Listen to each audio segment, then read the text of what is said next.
Hello everyone, welcome back to the TechLog YouTube channel. Today for this video of TechLog, I will be showing you how to log out Hotmail account. So for that, open the Hotmail application on your mobile device. The Hotmail application basically is the Outlook app. Tap upon the Outlook app. Now once you're at the email page of your Outlook, you need to tap on inbox on the top right corner.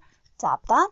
It will direct you to this page over here, and here you need to tap on setting on the very bottom left corner of your screen, the setting icon. Tap that. When you're at this setting page, you tap on the email address of yours, the Hotmail email address. Tap that. And here on the account info page, you need to scroll down to the very bottom and then tap on delete account. Tap that.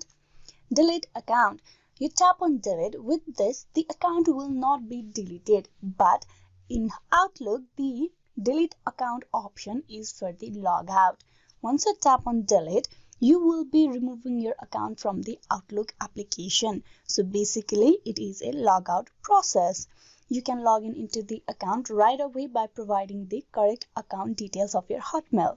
So this is how you can log out Hotmail. Hope this video was useful. Please like and subscribe the TechLog YouTube channel. Thank you for watching till the very end.